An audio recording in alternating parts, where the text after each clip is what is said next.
See, blacks would come in the Cotton Club if they could afford you. They couldn't afford it. That's why we didn't have any. Those that could afford came in and nothing was ever said about it. Nobody ever said a word to them. They were banned. Oh, yes, definitely. That, Yes. you know. But maybe there were a few exceptions, but Jack Johnson, somebody, the heavyweight champion of the world or something, you know, maybe they let him come in, or Bill Robinson. Or someone like that. But just for someone, even if they have thousands and thousands of dollars to spend, we don't want your money. And don't want you here. But that's the way it was. And naturally, we, being so young, but I didn't know about all this going on. I just knew that I didn't see any blacks out there, you know. And no one ever told me, well, man, they just don't allow us in here.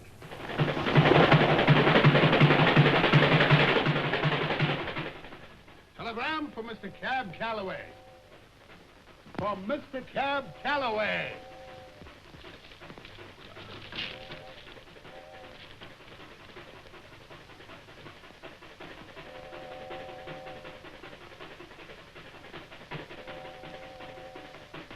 Sam, wake up every man in my band.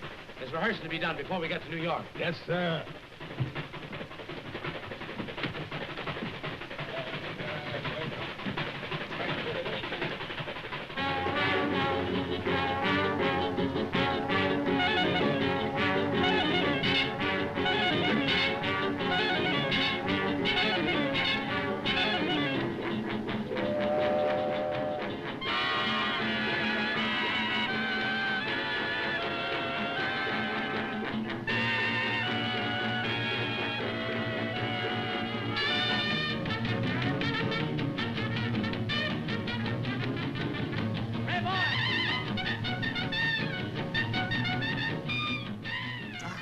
Calloway, well, he was the man for me. He was actually Mr. Cotton Club. I mean, we can put it like that. Even though Duke Ellington played it as many times or more, and Jimmy Lunceford played it, but Cab Calloway was actually Mr. Cotton Club. Yeah, because with him with his hidey holes and everything like that, he started a whole new thing going at that time. And it started at the Cotton Club. Now here's a very entrancing phrase. It will put you in a daze. But to me it don't mean a thing, 'cause it's got a very peculiar swing. Zazu, zazu, zazu, zazu. Zazu, zazu, zazu. Wuzzy, zazu, zazu, zazu. Zazu, zazu, zazu. Zazu, zazu, zazu. Zazu, zazu, zazu, zazu. Now Zazu Zaz was handed down from a bloke in Chinatown. I think his name was Smokey Joe, and he used to hidey-ho. Was it true that the hidey-ho business was a kind of accident that just Oh, came out of your yes, head? yes. I forgot the lyric, and I put in ski-beep-beep-beep da hidey-ho, and he went for it, and I went for it. And my pockets started growing real big.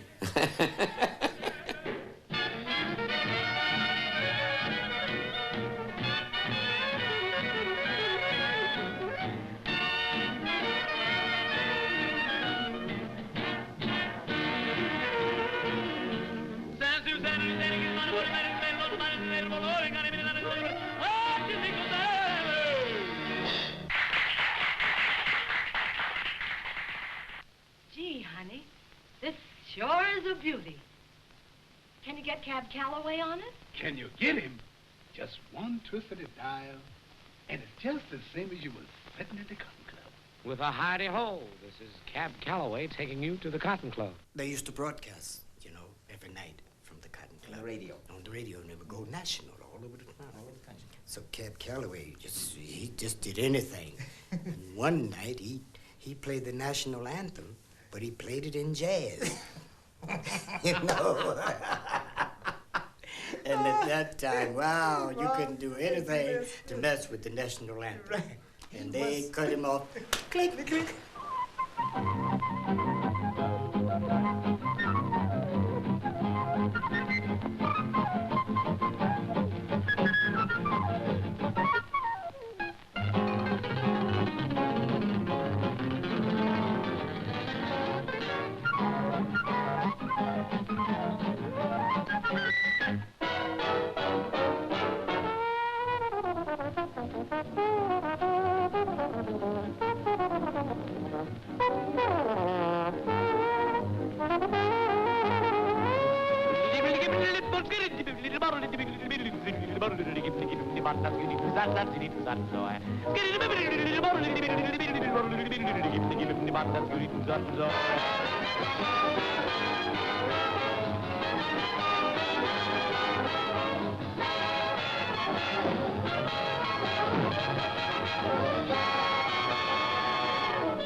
The public must have thought that you were the wild man because you were shaking the hair around and on stage. And do you think some of them thought you really were crazy when you went into those things? I was a pretty tough guy.